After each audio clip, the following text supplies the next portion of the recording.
problème. Et s'ils ne vous ont pas posé problème, eh bien, nous passerons au suivant, de telle sorte que vous soyez capable d'utiliser ces séances pour travailler et pas seulement pour juste regarder des corrections qui ont lieu au tableau. C'est parti. Ouais. Alors, attends, on va y aller doucement. On va faire la liste des exercices. Vous aviez donc un exercice avec des boules de billard. Cet exercice consistait essentiellement à faire de l'application de mouvements à vitesse constante. On est d'accord? C'est quelque chose comme ça, là? Attendez, il me faut mes énoncés. Alors, il est là. Ouais. Alors, et tu me dis, ça c'est l'exercice sur le billard. C'est le 18, d'accord? Donc, est-ce que cet exercice sur le billard, il y a des gens qui ont des difficultés? Oui, non, vas-y. Moi, je n'ai pas trop compris s'il fallait gérer les rebonds dans l'exercice. Alors non, c'est un exercice ici où on ne gère pas les rebonds. Où, en fait, c'est un petit peu la question qui vous est posée là. Quelles conditions doit vérifier grand H pour que cela soit possible? En fait, quand on dit pour que ce soit possible, eh ben, il faut absolument déjà que la boule de billard ait pu toucher la bande de gauche. Et puis après, est-ce qu'on a vu comment est-ce qu'on traite les rebonds pour le moment? Non, pas vraiment. Et alors donc, je ne vais pas vous poser des questions sur comment est-ce qu'on va traiter les rebonds si je ne vous avais pas appris comment traiter les rebonds. Donc a priori, la seule question qu'on se pose, c'est on lance une boule de billard et dès qu'elle a touché un des bords, soit le bas, soit le bord gauche, soit le haut, l'exercice s'arrête, puisque le mouvement n'est plus à vecteur vitesse constant. Avez-vous d'autres questions? Ouais. Pas trop réussi à trouver le moment où la boule va toucher le côté gauche. Elle va toucher le côté gauche. Ok. Donc si je ne m'abuse, on a notre billard qui est ici. On a une position initiale, j'imagine, qui est donnée, xi et puis yi. Et puis on te donne une vitesse, un vecteur vitesse, et on l'appelle comment? On l'appelle vi. Et on sait qu'il forme un angle alpha ici avec l'horizontale. Donc ce que tu as dû trouver, c'est que x de t, ça doit être xi moins VI sinus de alpha fois T, ou un truc comme ça. C'est ça? J'ai juste pas mis le XI. Ah, Je comprends pas à quoi il sert. ah bah c'est pas à quoi il sert, c'est qu'il est forcément là. Regarde, donc ce que tu as dû partir normalement du fait que la vitesse est constante et vaut VI. Ça, c'est ça, ce dont tu as parlé. Et quand soit dit en passant, VI, qu'est-ce que c'est? C'est moins VI sinus alpha et puis plus VI cosinus alpha. Ça, c'est le point de départ. Ça, c'est équivalent à deux équations. Première qui est moins VI sinus alpha et la deuxième qui est Y point qui doit être égale à plus VI cosinus alpha. D'accord que c'est ça que tu as?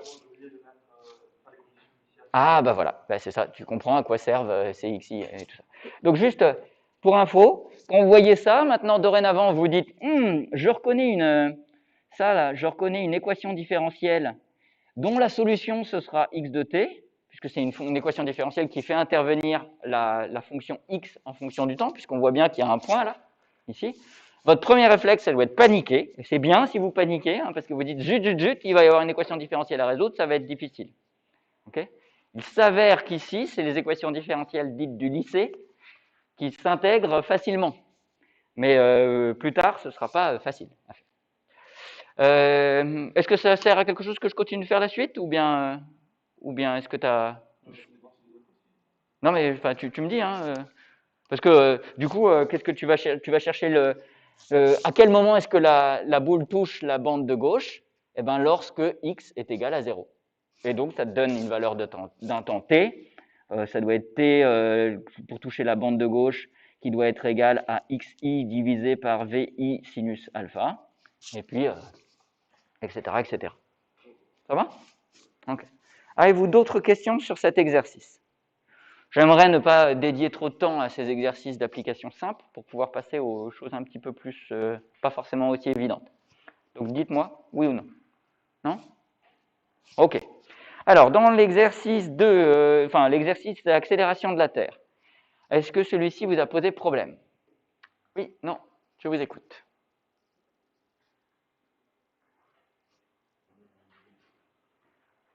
Non? Ouais, si. Qu'est-ce qu'il y a? Alors, si tu aimerais bien qu'on le regarde, si tu aimerais bien qu'on le regarde, c'est qu'il y a quelque chose qui te gêne et j'ai besoin que tu l'exprimes, ce qui te gêne. Tu vois, sinon, je veux pas juste corriger les exercices, tu vois, parce que je pense que ça sert à rien de juste moi qui corrige les trucs. Donc, si tu as un souci, je te laisse un peu de temps parce qu'il y a une question ici. Ouais. Moi, c'était pour la fin, Ouais. pour l'accélération de la Terre. Ouais. C'est marqué avec des valeurs bien connues. Alors, il fallait utiliser des informations, si tu veux. Là, les questions qui t'étaient posées, c'était de déterminer la vitesse angulaire de la Terre, la vitesse de la Terre autour du Soleil, ainsi que l'accélération de la Terre. D'accord? Donc, si je fais un schéma, j'ai le Soleil ici, puis j'ai la Terre qui suit une trajectoire qu'on suppose être circulaire uniforme. Qu'est-ce que ça nous donne comme information? Ça nous donne comme information que si la trajectoire est circulaire uniforme, ça veut dire que OM en coordonnées cylindriques, c'est simplement R fois UR, avec R, alors qui ne s'appelle pas R dans cet énoncé, elle vaut D, ici, on est d'accord? C'est petit d fois UR. Ensuite, qu'est-ce qu'on a comme information? On a le vecteur vitesse V qui est égal à, j'imagine, R θ point U θ. Ça, c'est de façon générale, ce qui, dans cet exercice, c'est D fois θ point U θ. Et il me faut avoir une information sur θ point. Parce que ça, c'est pas dans l'énoncé, tu vois. Je sais pas ce que c'est θ point. C'est pas écrit, θ point, ça vaut 36. Donc, il faut que je trouve ce que c'est. Déjà, le nom, c'est vitesse angulaire de ce truc-là. Et alors, quelle information connaissez-vous sur la Terre autour du Soleil? Ouais. Ouais, et alors? Ah, oui, et alors? Qu'est-ce que c'est cette information de... Oui, c'est précisément la vitesse angulaire, c'est combien de tours elle fait en une certaine durée. Et donc, tu me dis qu'elle fait un tour en 365 jours. Donc, donc ça, c'est l'information que tu me donnes. Est-ce que c'est des unités du système international, le tour par jour? Non. Donc, qu'est-ce qu'on va faire? Eh bien, on va faire disparaître les tours et on va faire apparaître les radians. Et puis, on va faire disparaître les jours et on va faire apparaître les secondes. Alors, il me semble qu'il y a 2 pi radians dans un tour. Et puis, il y a dans un jour, il y a combien? Il y a 24 heures que multiplie 60 minutes que multiplie 60 secondes. Bon, ben voilà. Finalement, θ point, ça vaut 1 sur 365 que multiplie 2 pi que multiplie 1 divisé par 24 fois 60 fois 60. Et ça, c'est en radians par seconde. Et on se rend compte qu'en fait, c'était un exercice ici de changement d'unité. D'accord? Vous faites l'application numérique, ça fait combien ça?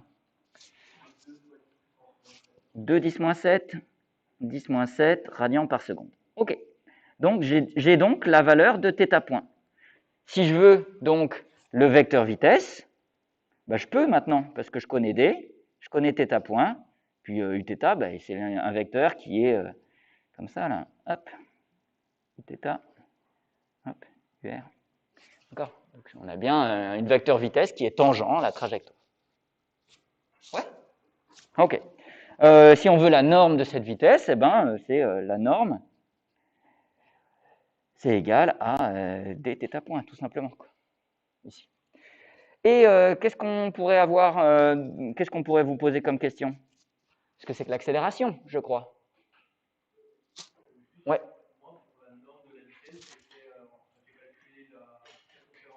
Ouais, et tu as fait que la vitesse, c'était la distance sur le temps, c'est ça? Ouais, bah donc ça marche, mais attends. Tu feras plus jamais ça, s'il te plaît. D'accord? Pourquoi? Parce que tu es en train d'utiliser le fait que la vitesse, c'est la distance sur le temps, ce qui ne marche quasiment jamais. D'accord? Ça ne marche que pour des trajectoires rectilignes uniformes ou pour des trajectoires circulaires où tu penses à bien prendre le périmètre, tu vois, que pour des trajectoires qui sont des trajectoires dites uniformes de façon générale. Et au bout d'un moment, on va arrêter, quoi. Enfin, on va pas décrire des trajectoires uniformes. C'est nul, les trajectoires uniformes. Il y a rien, c'est pas intéressant, quoi. Et donc au bout d'un moment, la vitesse, c'est plus du tout la distance sur le temps. Et donc, ça sert à rien d'avoir cette information. En revanche, ce qui te sert à quelque chose, c'est de connaître la définition du vecteur vitesse, que c'est r θ point, et blablabla, et puis tu as la réponse directe. Tu vois, tu as vu, on n'a pas eu besoin de passer par cette notion de périmètre ou quoi que ce soit. On l'a trouvé, la valeur de la vitesse. Tu trouves la même chose que nous, hein, tu sais. Mais c'est vachement plus simple de faire ça comme ça. Et surtout plus fiable. Voilà. Alors, vous avez l'accélération également. Alors là, on en revient à la définition de l'accélération pour un mouvement circulaire uniforme. Je vous rappelle que l'accélération r2 point moins r θ point carré, puis r θ 2 points plus 2r point θ point. Ça se simplifie pour un mouvement circulaire donc ça c'est quand c'est circulaire uniforme, et ben ça simplifie en simplement moins r θ point carré, 0, 0. Hop, enfin, ça simplifie énormément. Et ici, qu'est-ce que c'est r? Ben, c'est d, et θ point, ben, on l'a calculé au-dessus, et donc ben, c'est bon. Hop, c'est fini. On a l'expression de l'accélération. C'est tout. C'est pas plus compliqué que ça. Alors, est-ce que ça t'éclaire sur... Tu avais des choses qui semblaient être pas claires sur cet exercice? Est-ce que ça l'est? Oui? Donc, tu poses des questions hein, s'il y a quelque chose qui ne va pas. Ensuite, vous aviez un exercice 20 sur le caribou. C'est ça? Et celui-ci, il y a quelqu'un qui avait un problème tout à l'heure. Ouais? Alors, est-ce que tu peux m'expliquer? Quel est ton problème? En fait, j'arrive pas à dire comment exprimer ce vecteur accélération. Ok, d'accord. Donc déjà, on va se faire une situation, hein, juste pour... hop, on a le camion, hop, hop, qu'il est là, et puis il est en train de rouler à une certaine vitesse, hop, et puis il est en ligne droite, et là, terrible. Hop. Hop. On fait la petite queue du caribou. Voilà, un caribou apparaît sur son chemin. On sait qu'il y a une distance entre les caribous, grand D, qui vaut 70 mètres, c'est ça? Et on se pose la question, est-ce qu'il va réussir à arrêter ce caribou et à ne pas percuter le caribou? On est d'accord? Okay. Déjà, je pense qu'il est important de distinguer qu'il y a deux phases. C'est clair? On vous dit qu'il y a un certain réflexe, que le chauffeur met un certain temps pour avoir un réflexe, qui s'appelle T1, et puis après, il se met à décélérer. On est d'accord? Donc, je te propose de bien distinguer la phase 1. Qu'est-ce qu'elle a comme caractéristique, cette phase 1? Qu'est-ce qu'on sait sur le mouvement? Ouais. Alors, donc je vais reformuler ce que tu viens de dire en disant que pendant la phase 1, sa vitesse au camion est constante.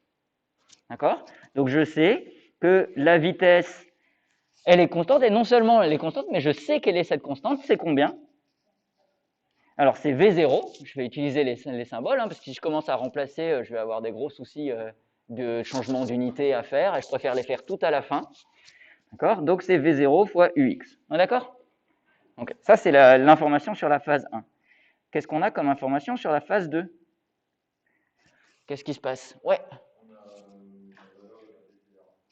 Ouais, alors, décélération, accélération, c'est le même combat, c'est juste une accélération négative. Ici, alors c'est moins A0 fois UX. D'accord? Donc ça, c'est les informations qu'on a sur la phase 1, et ça, c'est l'information qu'on a sur la phase 2. Écoutez, je vous propose de se poser la question, c'est quoi la distance que j'ai parcourue pendant la phase 1? D1 égale. Et puis, c'est quoi la distance que j'ai parcourue pendant la phase 2? D2 égale. Et puis, d'essayer de déterminer si D1 plus D2 est inférieur ou plus grand que grand D. Ouais. Parce que si tu dis que l'accélération est positive selon l'axe UX, ça veut dire que ta vitesse selon UX, elle augmente. Or, on espère que cette personne qui est au volant du camion est en train de décélérer pour éviter de percuter le truc. Donc, on espère que l'orientation de son accélération, ce soit dans la direction opposée à l'axe UX. Voilà. C'est ce que je propose comme information. OK. Eh bien, allons-y. Allons-y. On va essayer de trouver D1 et on va essayer de trouver D2. Alors, donc, l'information, je vais vous montrer, il y a moyen de faire autrement et de faire, vous allez voir que la façon que je vais utiliser de résoudre cet exercice va vous paraître laborieuse et un peu, il y a moyen d'être beaucoup plus intelligent que ce que je veux faire. Ce que j'aimerais, c'est que vous appreniez à ne pas avoir besoin d'être intelligent pour résoudre les exercices de physique.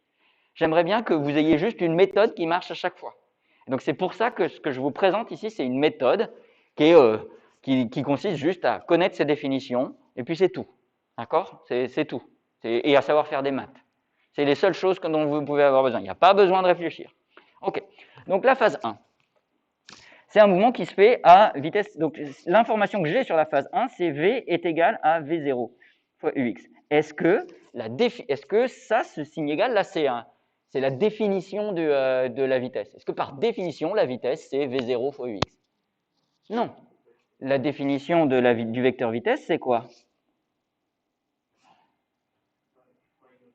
Oh, voilà, c'est ça, c'est x point, y point, z point. Est-ce que vous êtes d'accord qu'on va se placer uniquement selon l'axe UX? Donc c'est juste x point UX. Et ça doit être égal à V0 fois UX. De là, j'en déduis donc que x point, c'est égal à V0. Ça s'appelle comment ce type d'équation? Une équation différentielle. Votre réflexe, c'est de paniquer, c'est très bien, ouais, c'est très bien. Juste maintenant, posons-nous la question, si jamais vous savez la résoudre, cette équation différentielle, qu'est-ce que ça va vous permettre de connaître? Résoudre une équation différentielle, ça permettrait de trouver, ici, x, la position du camion en fonction du temps. Du coup, est-ce que ça va vous permettre de connaître la distance parcourue par le camion en fonction du temps? Ouais, donc ça nous intéresse quand même de résoudre cette équation différentielle. Il s'avère que c'est une équation différentielle du type lissé, qui se résout en disant que x de t est égal à v0 fois t plus une constante. Alors je la trouve cette constante en disant que à t égale 0, la position du camion, c'est quoi? Alors là, vous prenez ce que vous voulez, hein. Vous pouvez prendre l'origine où vous voulez. Alors vous choisissez de dire que c'est 0. D'accord? Regardez, je vais prendre autre chose. Je vais dire que par exemple, il était en position x1, avec x1 est égal à, il était au kilomètre 3,524. Voilà. Je vous montre juste que ça ne change rien de choisir une origine différente. OK.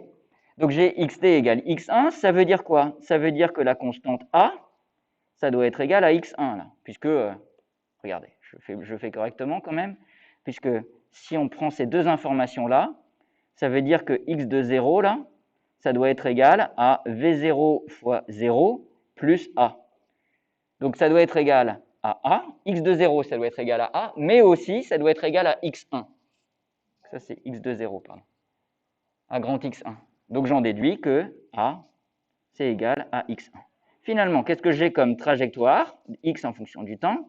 J'ai v0 fois t plus grand x1. C'est quoi la distance que j'ai parcourue? Ben, c'est la distance parcourue pendant la phase 1. D1, c'est quoi par définition? Ben, c'est la position que j'ai à l'instant T1 moins la position que j'ai à l'instant initial. D'accord? Et donc c'est V0 fois T1 plus X1 moins X1. Et là, je vois bien que l'origine que j'avais choisie, elle ne compte pas. Et donc il reste V0 fois T1. J'ai donc résolu le problème de la phase numéro 1. On passe à la phase numéro 2 et je vais résoudre cette histoire exactement de la même façon. Allez, hop, passe à la phase 2.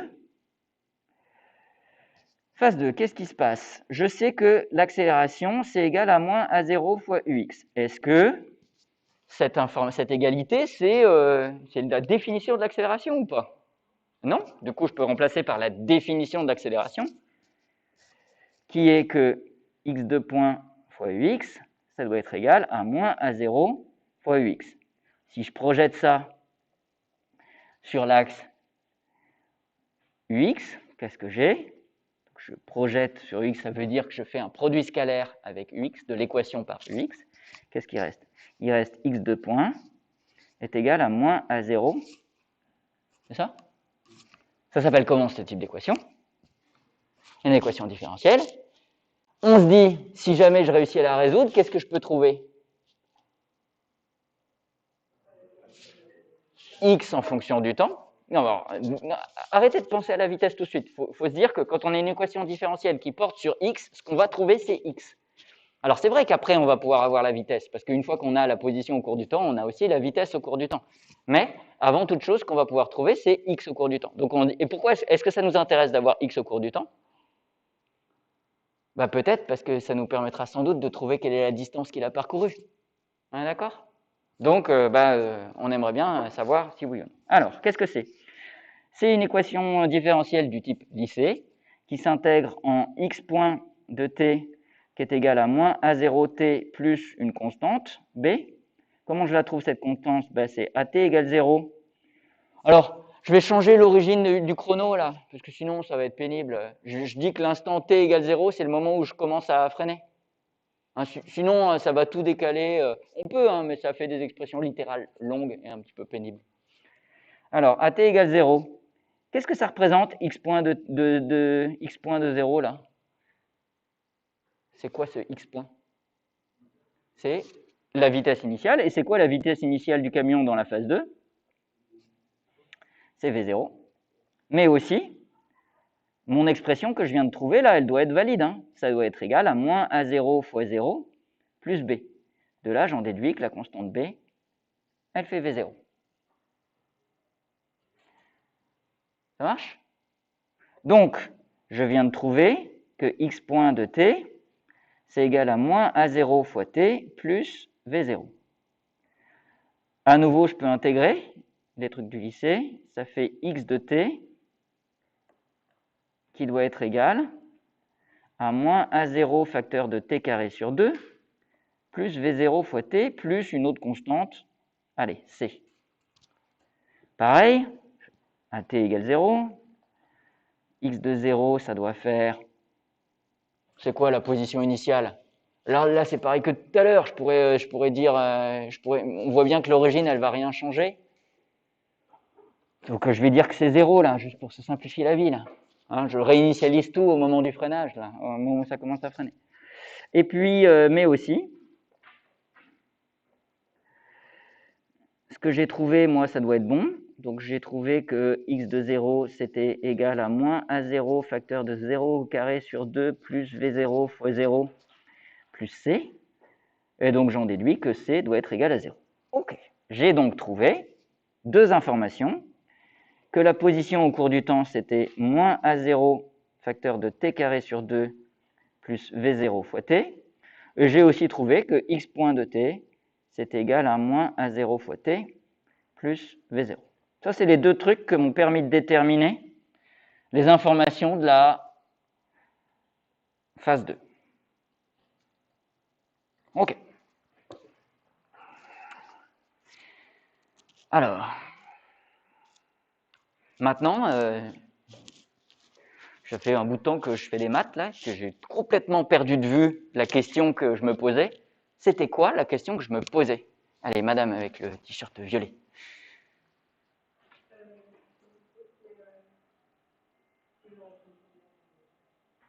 C'est est-ce qu'il percute le caribou? C'est vrai, mais pendant cette phase 2, quelle est la question qu'on se pose? La distance qu'il parcourt, ok?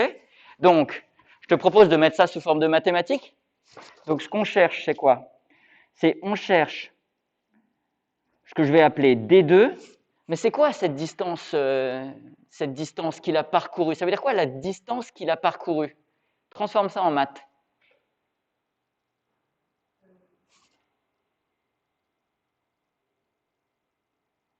Alors, la distance qu'il a parcourue, c'est-à-dire c'est la différence entre la position où il quoi?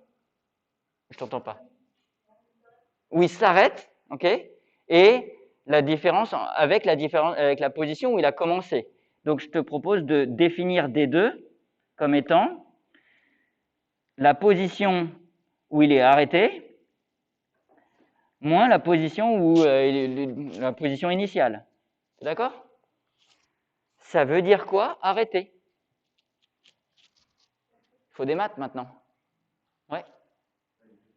Ouais, on est d'accord. C'est arrêter, il s'arrête au moment où la vitesse est nulle.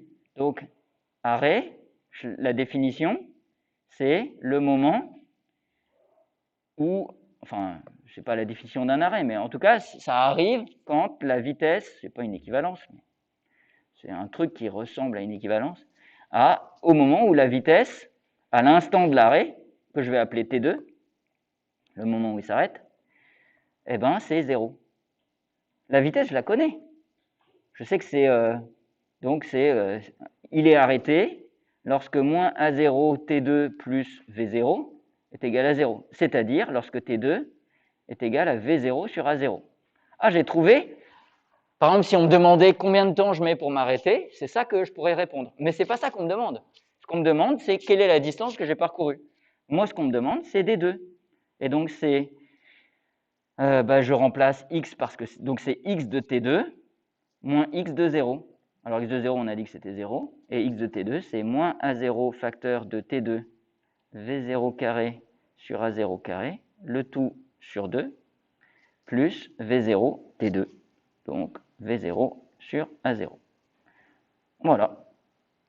Et ça fait quoi? Ça fait V0 carré sur A0, facteur de moins 1,5, ça c'est le premier, plus 1.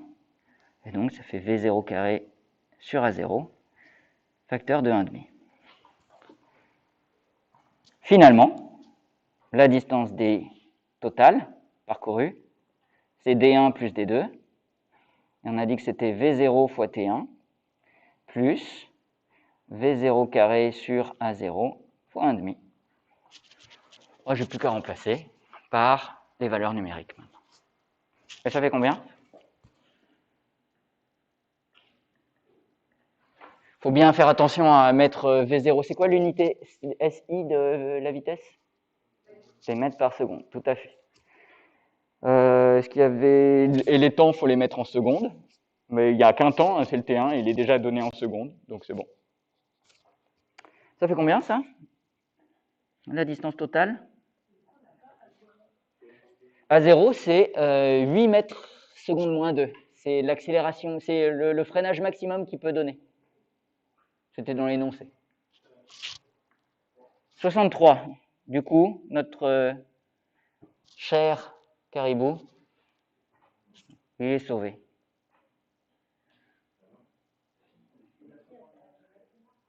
Il était à 70 mètres. Donc si le camion s'arrête... Non, ça c'est le D total. C'est D1 plus D2. OK. Voilà. Je l'ai piqué à un bouquin qui s'appelle le Benson, que je déteste. Et dans le bouquin, ils avaient mis des valeurs où le caribou survivait pas. Comme quoi. C'est pour ça que c'est pas un bon bouquin. Ouais.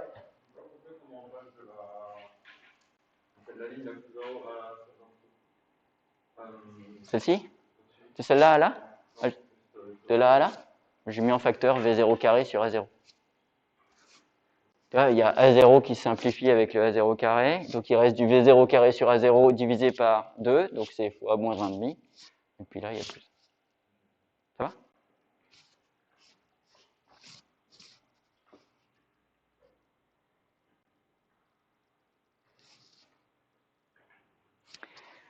OK.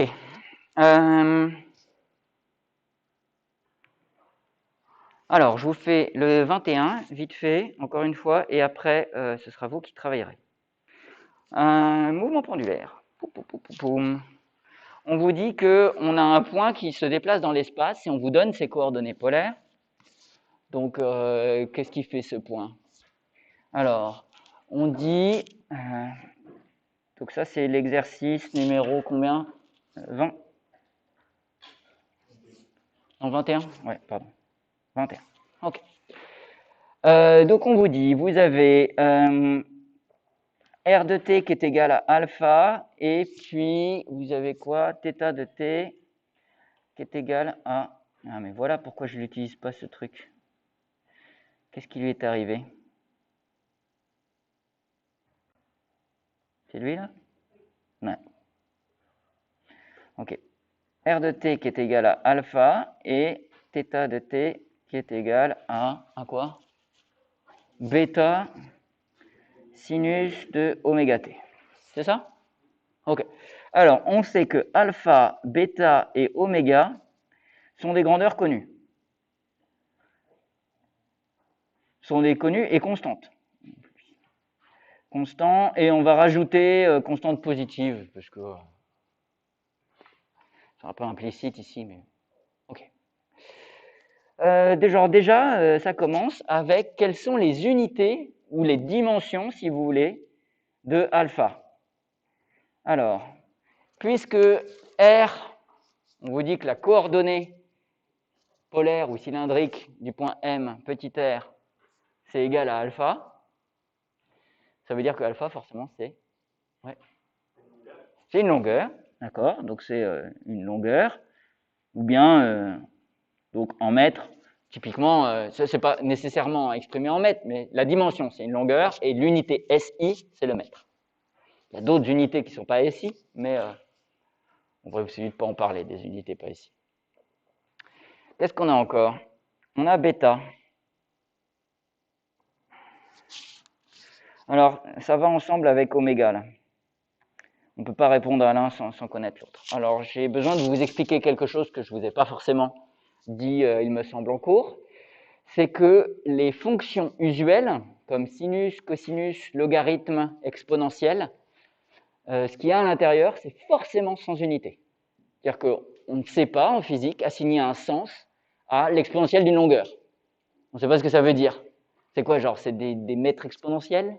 Quand je fais exponentielle de, par exemple, de moins x, ou de exponentielle de x, avec x en mètres, qu'est-ce que ça veut dire? C'est quoi ce que j'obtiens comme nombre? C'est pas des mètres, c'est pas des mètres carrés, c'est pas des mètres puissance 3, c'est des exponentielles de mètres, et on ne sait pas donner du sens à ça. On fait le choix plus exactement, de dire non, non, c'est pas possible. Ok? Donc forcément que ce qui est à l'intérieur d'une fonction, c'est sans unité. C'est d'ailleurs pour ça que quand on vous dit qu'on prend le cosinus d'un angle, ça marche, parce que les angles, c'est sans unité. Donc cosinus, ce qui est à l'intérieur, c'est sans unité. Sinus, ce qui est à l'intérieur, c'est sans unité. Et le résultat du truc, c'est sans unité, c'est un nombre. Hein, c'est un nombre comme les autres. Donc, si je vois sinus de oméga t, ça veut dire que oméga t, c'est quoi? C'est un angle ou bien c'est sans unité? Si le temps t, c'est un temps, donc c'est des secondes, ça veut dire que oméga, c'est quoi, forcément? C'est des... Tout à fait. Seconde moins 1, donc c'est l'inverse d'un temps en termes de dimension, et en unité SI, c'est des secondes moins 1. Du coup, bêta, c'est quoi? Sa dimension? C'est sans unité, donc on peut mettre 1, par exemple. C'est une façon un petit peu de dire que c'est sans unité, quoi. Oui, c'est un angle, tu vois. Mais les angles, c'est sans unité. Donc, le fait de dire que c'est... Les deux sont valides, hein.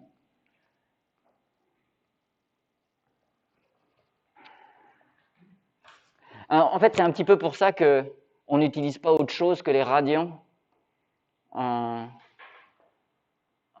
physique ou en sciences de façon générale, sauf en ingénierie, où on utilise tout un tas d'autres unités, mais en fait, c'est parce que le radian, c'est en fait rien d'autre que l'unité normale, comme 1, 2, 3, 4, 5. Et quand on utilise d'autres grandeurs, comme des degrés, ben, on est en train de transformer 1, 2, 3, 4, 5 en autre chose.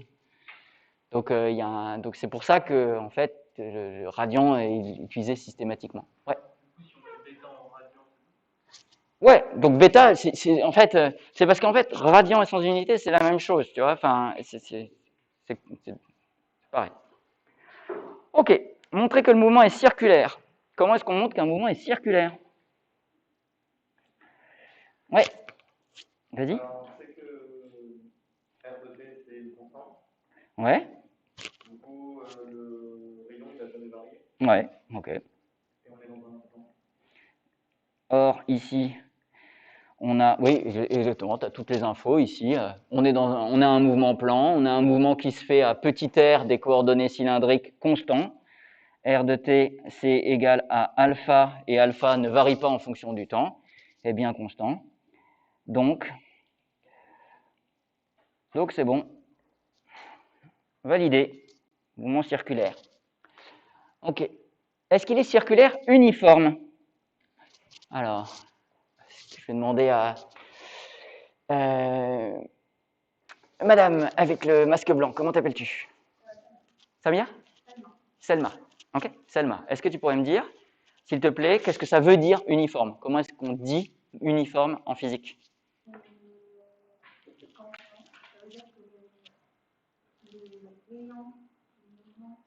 Alors, donc là, je vois que tu essayes de me donner une description, tu vois, de choses que tu as certainement une bonne intuition, ça je vais pas le nier. En revanche, je vais te donner la définition du mot uniforme de façon très claire en physique. Uniforme, dans le cas d'un mouvement, ça veut dire qu'il se fait à norme de vecteur vitesse constant. D'accord? C'est tout. Ça ne veut pas dire plus, ça ne veut pas dire moins. C'est-à-dire que dès que tu vois le mot uniforme, c'est un peu un mot-clé, si tu veux, uniforme, pour un mouvement, c'est pareil que de dire que la norme du vecteur vitesse, c'est une constante. Voilà. Comment est-ce qu'on dit en maths que la norme d'un vecteur vitesse est constant? Comment est-ce qu'on dit quelque chose est constant en maths? Une alternative à dire c'est constant? Ouais. Comment? Oui, mais j'aimerais transformer ça en des mathématiques parce que c'est pas forcément facile de voir que quelque chose est constant. Ouais. Il n'y a pas d'inconnu. Non, ça c'est pas tout à fait la même chose de dire qu'il n'y a pas d'inconnu. Effectivement, quand il y a une inconnue, ça risque de pas être constant. Mais ouais, voilà, c'est ça, sa dérivée par rapport au temps est nulle. Donc, c'est une autre façon de dire, hein, une autre façon d'écrire ça, c'est que V, quand on prend sa dérivée, eh ben, ça doit faire 0. C'est une autre façon de dire les choses. Hein. Ok. Donc, écoutez, Selma, est-ce que tu peux me donner la définition du vecteur vitesse, s'il te plaît, en coordonnées polaires?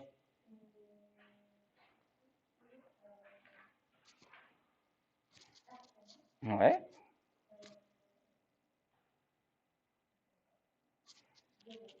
Alors, non, ça c'est le vecteur position, tu sais. Voilà. Ouais, alors tu veux bien qu'on oublie un petit peu la composante sur Z? Ok. Donc ça c'est... donc là je mets cylindrique, mais j'aurais pu mettre polaire aussi ou bien. Qu'est-ce que c'est petit r dans le cas particulier de cet exercice? Et du coup, quand tu dérives alpha, ça fait combien? Ça fait 0. Du coup, j'ai 0 ici. Ensuite, petit r, c'est alpha. Et maintenant, il me faut θ point. Qu'est-ce que c'est θ point dans le cas particulier de cet exercice? Je te rappelle que l'information essentielle qu'on t'a donnée au démarrage, c'était ça, sur θ.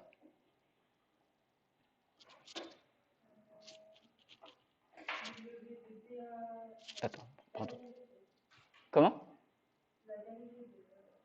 C'est la dérivée de ce truc-là par rapport au temps, tout à fait. Et donc, il faut trouver, donc on trouvera, donc θ de t, c'est bêta sinus de oméga fois t. Et donc ça implique que θ point de t, qu'est-ce que c'est? Il faut dériver.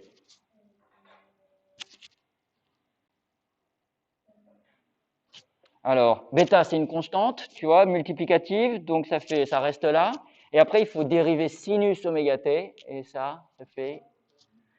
Alors, voilà, il faut penser qu'il y a oméga qui sort. Hein, c'est oméga fois cosinus de oméga fois t. Ok, donc ici, alpha, bêta, oméga, cosinus de oméga fois t. Est-ce que j'ai bien trouvé le vecteur vitesse? Oui, sauf que ça ne m'intéresse pas, ça. Ce qui m'intéressait, c'était de savoir si le mouvement était uniforme. Donc, qu'est-ce que je fais? Je prends la norme de ce vecteur. C'est quoi, par définition, la norme du vecteur? C'est la racine carrée des composantes qu'on ajoute. Et ici, ça fait quoi? Alors, ça fait alpha, bêta, oméga, facteur de valeur absolue de cosinus oméga t. Est-ce que ce truc-là, c'est constant ou pas? Bon, quand je vais le dériver, est-ce que ça va faire 0? Ben non. Donc, est-ce que le mouvement est uniforme? Le mouvement n'est pas uniforme. Ok. Donc on a un mouvement circulaire, mais qui est non uniforme. Alors on va essayer de regarder un peu ce qui se passe, qui revient un peu à la question 3 là. Tac, tac, tac, tac, tac, tac, tac. Alors, où se trouve le point M initialement? Comment est-ce qu'on dit initialement en maths? T égale 0. Donc je remplace T par 0 dans l'expression de petit r et de θ. Je trouve que le point M, il est de coordonnées r de 0 égale alpha et θ de 0, ça fait combien? Quand je remplace par un t par 0, ça fait bêta fois sinus de 0. Ça fait sinus de 0, ça fait 0, ça ne fait pas 1. Donc, ça fait 0. OK? Donc, ça veut dire que je dois placer le point dans le plan de telle sorte qu'il soit situé à une distance petit alpha de l'origine et avec un angle 0 par rapport à l'axe UX. Je pense qu'il est là, mon point. S'il y a alpha là. D'accord? Ça, c'est l'instant initial. Qu'est-ce qui se passe un peu plus tard? Un peu plus tard, il fait quoi? Alors, on est sur une trajectoire circulaire, on est d'accord? Donc, je suis quelque part là-dessus. Et puis après, alors un peu plus tard, l'angle sinus, là, ça va augmenter. C'est quoi au maximum que ça peut valoir, sinus de oméga t?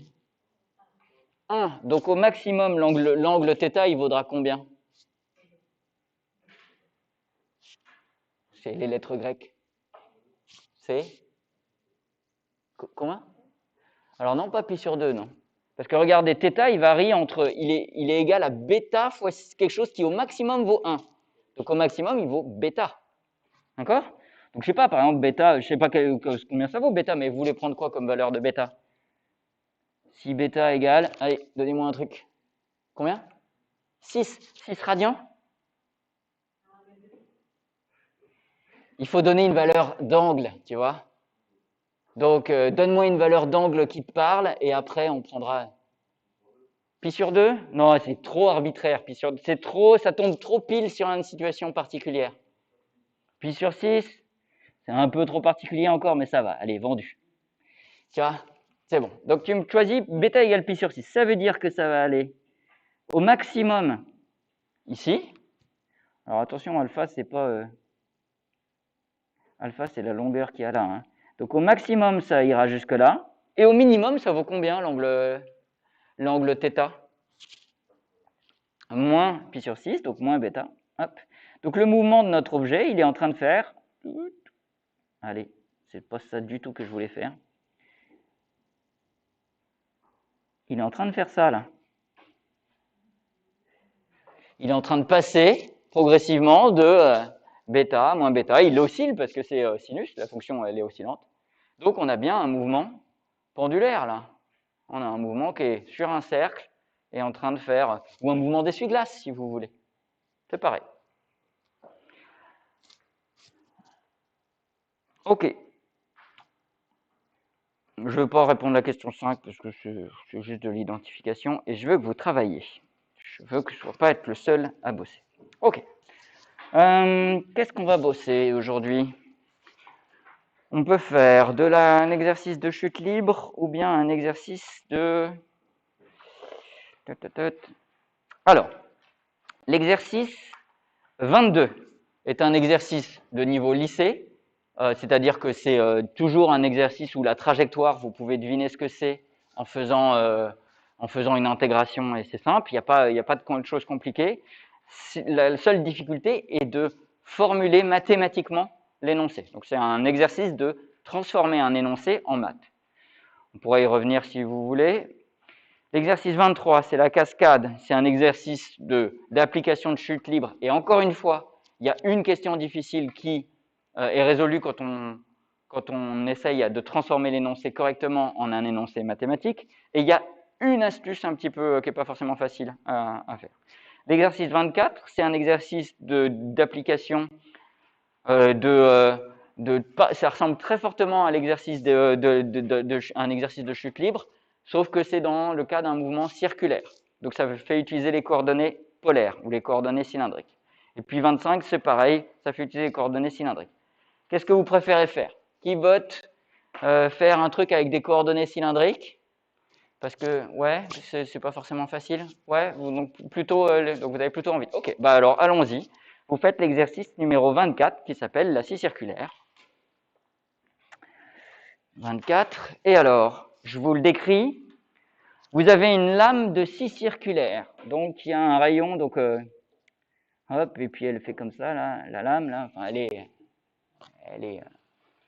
elle est pas parfaitement circulaire, mais on peut imaginer qu'elle a des petites dents et tout ça. Et on sait que le rayon petit a, là, on sait, il est connu, et ça vaut quoi? 250 mm. 250 mm. Ok. On vous dit que le bord tourne à une vitesse dont le module est V0. On dit que donc le bord, si je prends un point là, c'est en train de tourner avec une vitesse V0. Avec V0, on sait ce que c'est 50 mètres par seconde. Ok, c'est-à-dire que, attention les doigts. Lorsqu'on coupe le moteur, la lame met 8 secondes pour s'arrêter, en ralentissant progressivement. Donc c'est-à-dire que si à t égale 0, on coupe le moteur, eh bien, à t égale 0, le moteur est coupé, le moteur, et puis on sait que au bout de TF, qu'est-ce qu'on sait? La lame pour s'arrêter. Ça veut dire quoi? La lame s'arrête. Ouais. Voilà. Donc au bout de t égale TF, donc TF est un temps tel que θ point de TF, puisque c'est la vitesse angulaire, hein, c'est ça, est égal à 0. Ça, c'est une information qui nous est donnée par l'énoncé. Elle ralentit progressivement. On ne sait pas encore trop ce que ça veut dire progressivement. Déterminer la vitesse angulaire θ point juste avant de couper le moteur. Donc ça, vous pouvez faire. C'est pas dur. 1, c'est θ point 0, elle s'appelle, avant de couper le moteur.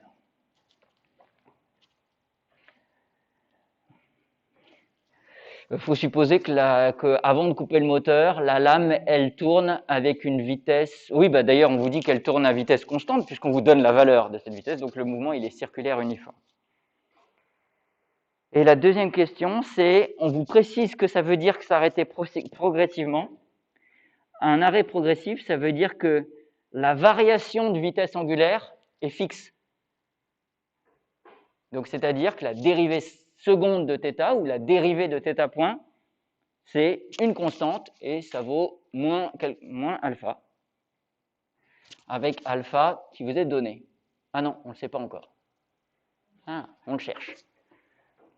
On sait juste que progressivement, la signification de progressivement, ça veut dire que ça s'arrête, c'est-à-dire que la variation de θ point est régulière. C'est ça.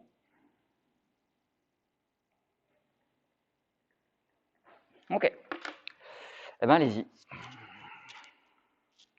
Il y a une dernière question qui porte sur le nombre de tours qu'a fait la scie avant de s'arrêter. Qu'est-ce qui se passe ici? Il y a des gens qui regardent. Ok, formidable. Ouais.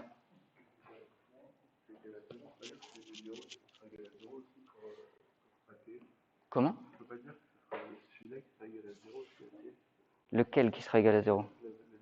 Alors, pas V0, la vitesse. La vitesse en fonction du temps, la vitesse du tour. Ouais, c'est une autre façon de formuler les choses. C'est-à-dire V de TF est égal à 0. C'est vrai.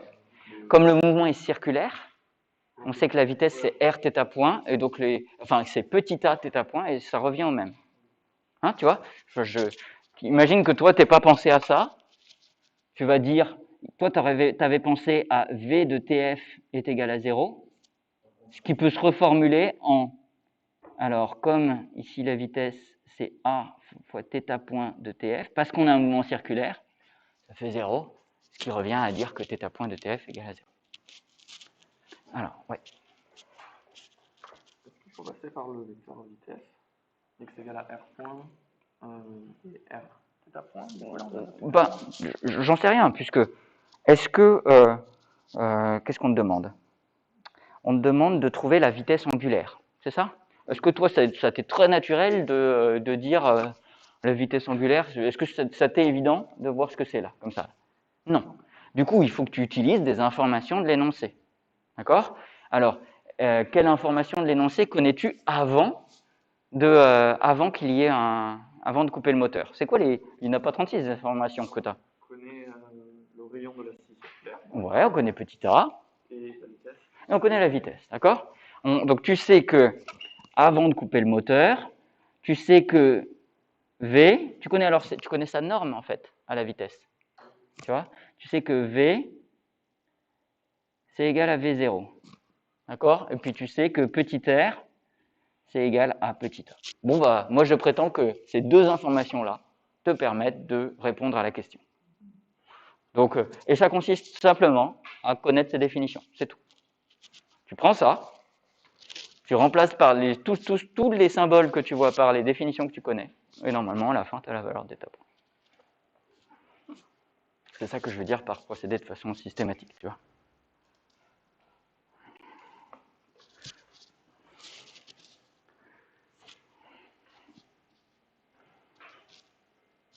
Si vous avez déjà terminé, hein, vous faites les exercices d'après, hein, vous faites... Et puis si vous êtes bloqué, vous faites des grands signes.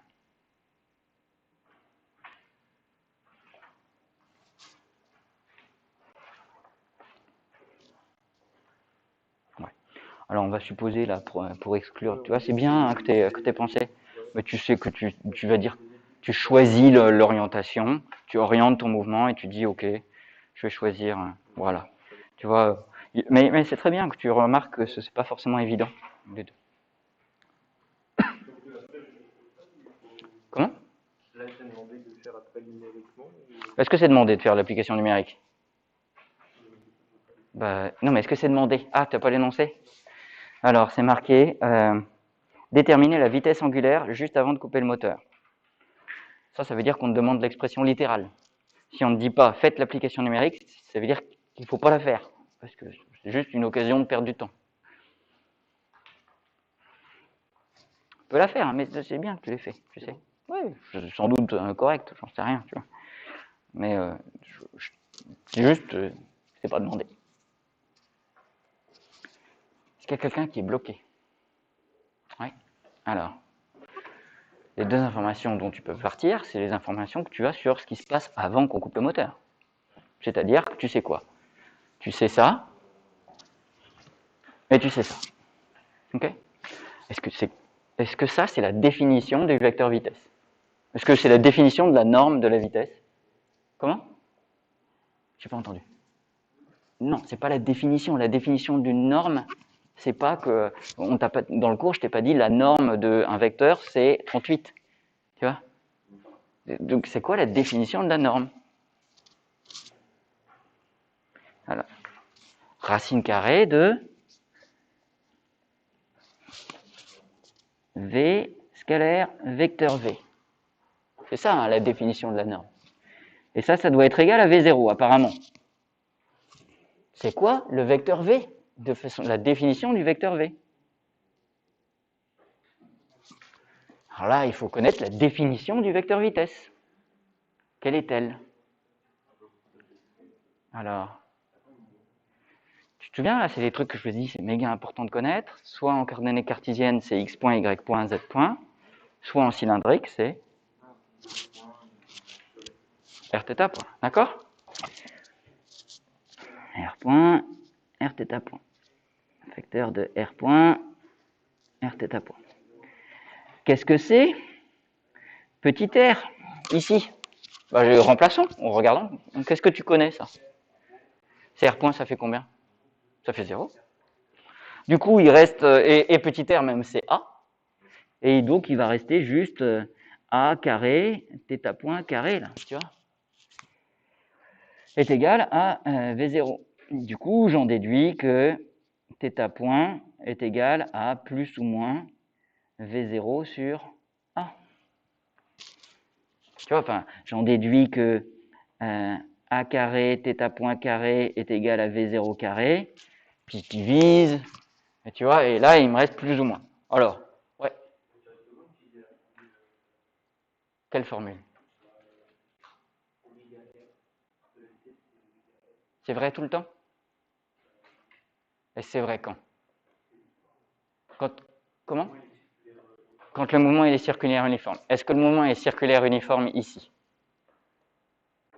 Ouais, donc est-ce que tu as le droit de l'utiliser? Oui, d'accord? Donc, oui, tu as le droit de l'utiliser dans le cas particulier de cet exercice. Je trouve pas ça un super bon plan d'essayer de connaître toutes les formules du cours. Parce que on est à 2 mois du début de la rentrée. On pourrait compter le nombre de formules qu'il y a écrit dans mon cours. Je pense qu'on est à 200 ou à 300, tu vois. Donc, si on commence à reconnaître, essayer de retenir toutes les égalités du cours, ça va être un peu compliqué. D'accord? Donc, je recommande pour moi, pour le moment, de me dire, à mon avis, je peux faire tous les exos en connaissant juste les définitions et en savant résoudre le PFD et en faisant des maths. C'est tout. C'est les prérequis de ce cours. Donc, oui, c'est vrai, tu as raison. Ça marche. Mais j'attire ton attention sur le danger de commencer à raisonner comme ça. Tu vois, en disant. Alors, c'est vrai que pour le coup, avec un mouvement circulaire, au bout d'un moment, tu vas le connaître par cœur, ce truc. Là, j'ai plus ou moins V0, mais en fait, on est juste en train de décrire qu'on est un mouvement qui doit aller dans le sens trigo ou pas dans le sens trigo. C'est complètement arbitraire, ici. Tu voulais bien, on va prendre un mouvement dans le sens trigo, positif, hein, ici. Et donc, on obtient que θ.0, c'est d'ailleurs avant de couper le moteur, là, eh ben, c'est égal à V0 sur A. OK.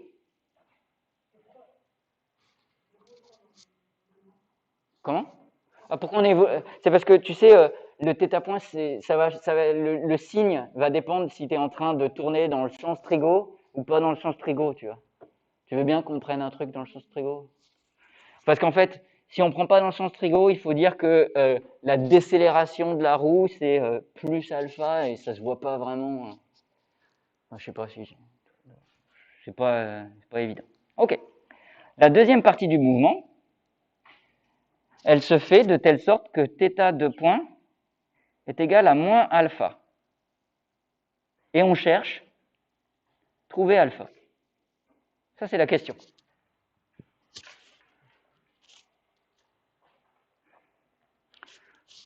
Une info qu'on n'a pas utilisée encore, c'est la lame s'arrête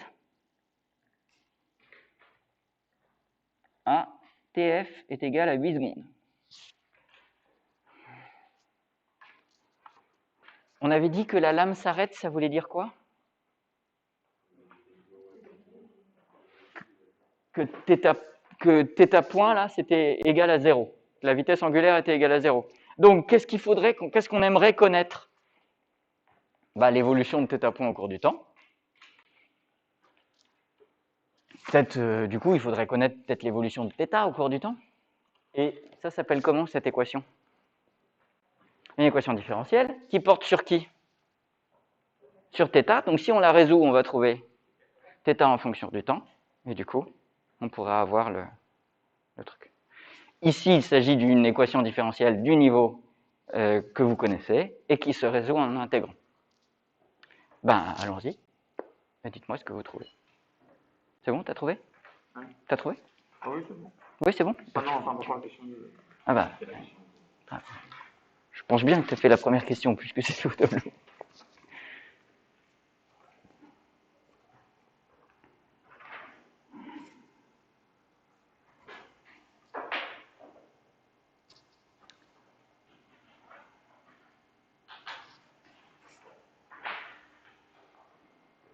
T'as terminé?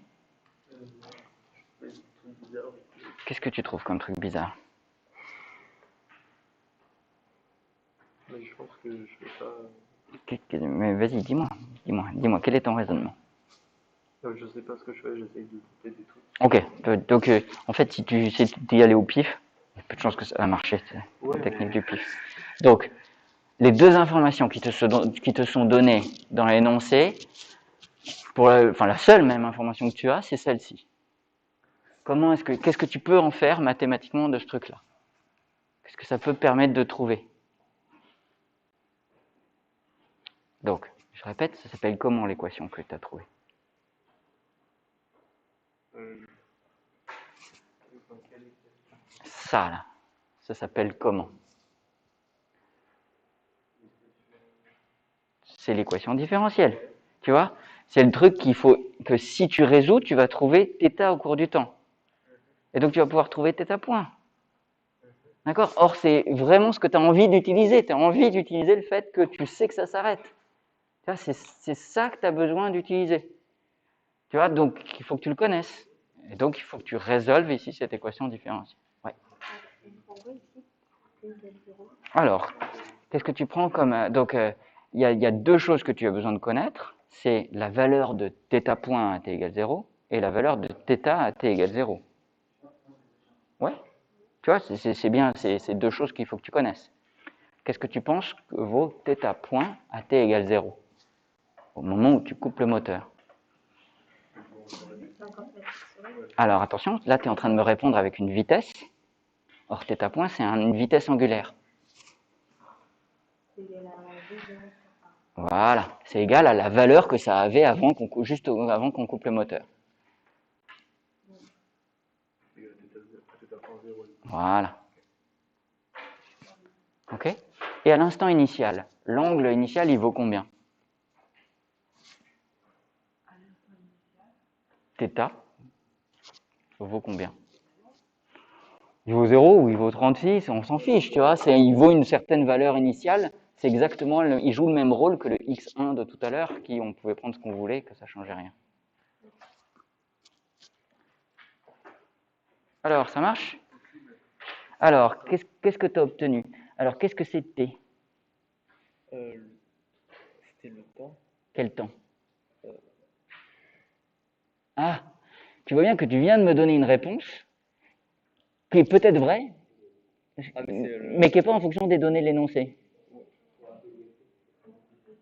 Moi, j'aimerais savoir qui est qui. Parce que V0, je sais ce que c'est, A, je sais ce que c'est, T, je ne sais pas ce que c'est.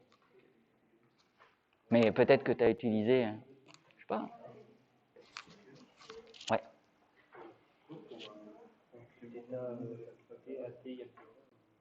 Tu mets ce que tu veux, en fait. Tu prends, ça joue le même rôle que x1, tu sais. Donc, c'est une valeur initiale de position qui est un peu importante. Ouais. Ouais, donc ça, tu viens de trouver la valeur de θ point au cours du temps. C'est bien. Maintenant, il te faut une condition initiale. Alors, ok. Donc, est-ce que vous pouvez aider votre camarade?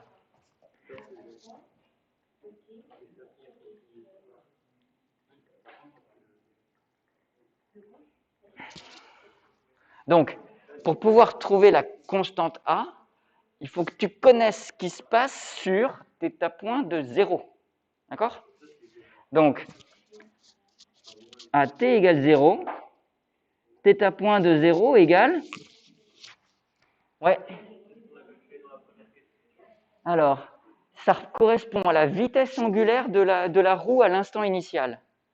Et à l'instant initial, c'est au moment où on coupe le moteur, c'est la vitesse angulaire que tu avais juste avant que tu coupes le moteur. Et donc, c'était combien?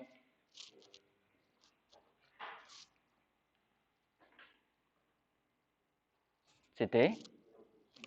Alors, attention, là, tu me réponds avec une vitesse. Voilà, c'est V0 sur A, là. Tu sais, c'est le truc qu'on avait demandé juste avant. Mais aussi, ça doit être égal à θ point de 0, ça doit être égal à moins alpha fois 0 plus A. De là, on en déduit que la constante A, elle vaut V0 sur A. Du coup, je sais que ça fait moins alpha t plus V0 sur A.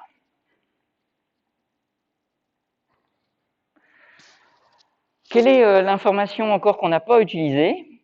C'est que la lame, elle s'arrête au bout de TF. Comment on l'utilise ici? La lame s'arrête, ça veut dire quoi?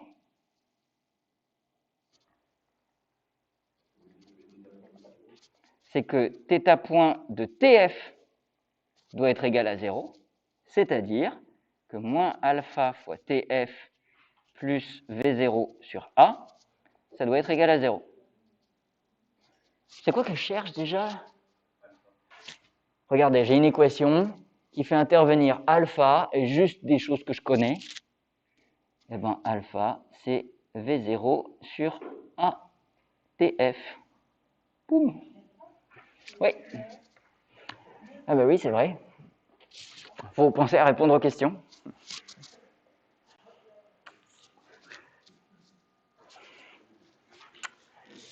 Ouais.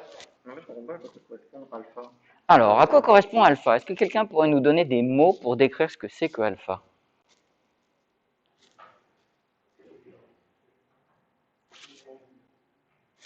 Alors, c'est quoi l'unité de alpha? Ça aide souvent. Regarde. Ça, c'est des mètres. Alors, le dessus, là, V0, c'est quoi? C'est mètres secondes moins 1. Et ça, c'est quoi? Ça, c'est des mètres. Et puis ça, c'est des secondes. Donc, finalement, il restera, donc les mètres se sont simplifiés, c'est des secondes moins 2. OK? Oh, qu'est-ce que ça pourrait bien être? Alors, sauf que si on regarde un petit peu, tu te souviens, quand on avait écrit ça, ça veut dire qu'on a un peu plus de précision. C'est pas uniquement des secondes moins 2. C'est vrai que c'est des secondes moins 2, mais c'est peut-être probablement même des radians secondes moins 2, conceptuellement. Alors, c'est des... Alors, ça s'appelle l'accélération angulaire, tout à fait. C'est le nom de ce truc-là. Alors, à quoi est-ce que ça pourrait correspondre? C'est... faut imaginer que on l'obtient comment? On l'obtient en disant θ 2 points, hein, ça vient, il est égal à alpha. Donc ça veut dire que c'est θ point de t plus delta t moins θ point de t, le tout sur delta t, et on prend la limite de ce truc-là. Donc on prend en fait une variation de θ point en fonction d'une variation du temps. Donc c'est par exemple, si ma vitesse angulaire, si je suis en train de tourner à 10 tours par seconde, et qu'un peu plus tard, je suis en train de tourner à 8 tours par seconde, ça a été quoi ma variation de vitesse angulaire? 2 tours par seconde. Et si cette variation, maintenant, je l'ai effectuée en 1 seconde, c'est 2 tours par seconde. Donc c'est 2 tours par seconde au carré. D'accord? Donc c'est à ça que correspond une accélération angulaire. Ça correspond à une variation de vitesse angulaire. De la même façon qu'une accélération, ça correspond à une variation de vitesse. Ouais? Donc c'est plus clair maintenant sur ce que représente ce alpha? Ok. Bon, ben on a trouvé la valeur de ce alpha. Quelle est la dernière question qui vous est posée dans cet exercice? Combien de tours a fait la scie avant de s'arrêter? Comment on le transforme en maths, ça? Combien de tours? Ouais.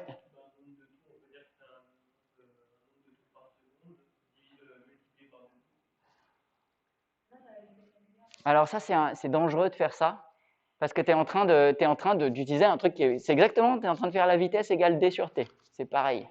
Tu vois?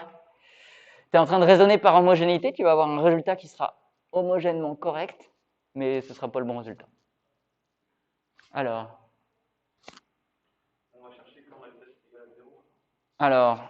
bon, on sait que la vitesse angulaire, elle est à 0 au bout de TF. On l'a forcé. Mais c'est pas ça qu'on cherche. On cherche quoi? Alors, c'est pas oméga t. Voilà, on cherche, parce qu'on cherche le nombre de tours. Mais comment ça se dit le nombre de tours? C'est l'angle, en fait. C'est ça, hein, le nombre de tours. Le nombre de tours, c'est l'angle. On cherche θ de TF. Moins θ de 0, si vous voulez. Hein, on cherche quel a été l'angle que j'ai fait au final, moins l'angle que j'ai fait. Alors ça va me donner l'angle en radian que j'ai fait. Si je veux le nombre de tours, ben je divise par 2π. Ouais. Hein, je dis, parce que je veux avoir le nombre de radians. Ça, c'est le nombre de radians parcourus. Et si je veux avoir le nombre de tours, eh ben, je divise par des radians et je multiplie par des tours. Et je sais que dans un tour, il y a 2π radians, donc ça fait... Donc si je fais fois un tour dans 2π radians, eh ben, c'est bon, je supprime les radians, il me reste un nombre de tours que j'ai parcouru. Donc en fait, ce que je cherche, c'est θ de TF. Qu'est-ce que je sais sur... Est-ce que je connais θ déjà ou pas? Ben non, parce qu'on a θ point qui vaut moins alpha t plus V0 sur A0. Et du coup, θ de t, ça vaut quoi? Moins 1,5 de alpha t carré plus V0 sur A0 t. Ton raisonnement là qui constituait à dire que ce sera θ point fois le temps, ça n'est vrai que si θ point c'est une constante, tu vois? Et si c'est pas, tu vois que si tu multiplies par le temps, tu as ce truc-là, là, tu vois, ça fait alpha fois t carré plus V0 et tu te trompes d'un facteur 1,5 ici. Tu vois, parce que tu confonds la valeur instantanée avec la valeur moyenne et ça ne marche pas.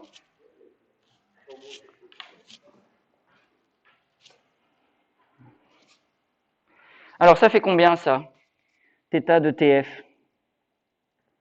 Eh bien ça fait moins 1,5 de alpha fois TF carré plus V0 sur A0 fois TF.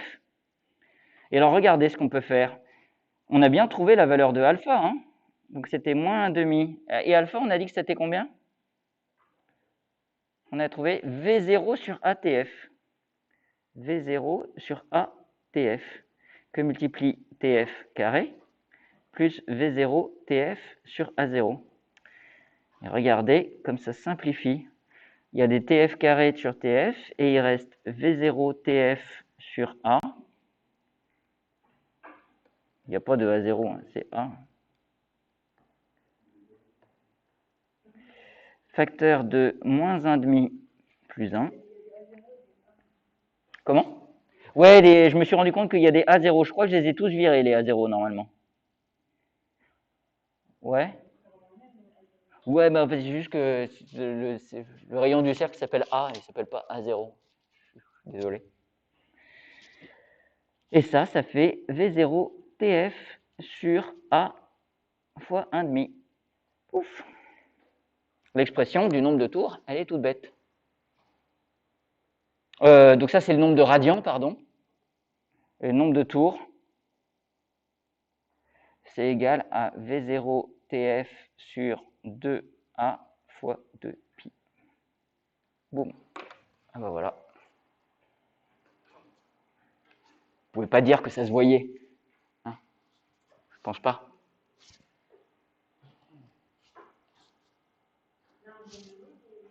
Comment? Alors, maintenant, est-ce que c'est demandé de faire l'application numérique? Non. Donc si c'est pas demandé, a priori, tu la fais pas. Tu peux la faire pour toi. Ça fait quoi, ça? Ça fait 50 mètres par seconde, c'est ça? Que multiplie 8 secondes, divisé par 2 fois A, c'est combien? 250 mm, donc c'est 0,25 mètres. Non, 250 mm, ça fait 25 cm.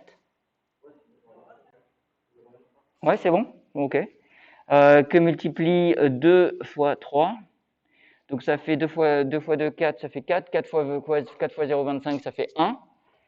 Donc ça fait 50 fois 8 divisé par 3. 5 fois 8, 5 fois 8, ça fait 400. 400 divisé par 3, ça fait 100. Ouais, ça fait 130 tours, quoi. J'en sais rien, j'ai fait tellement d'approximations depuis le départ que dire que c'est 100 ou 130 ou 120, mais l'ordre de grandeur du nombre de tours, c'est ça. Voilà. Quelle heure est-il? Ah, il est 14h20.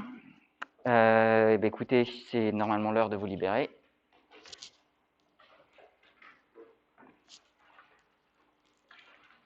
Je vous souhaite une bonne journée.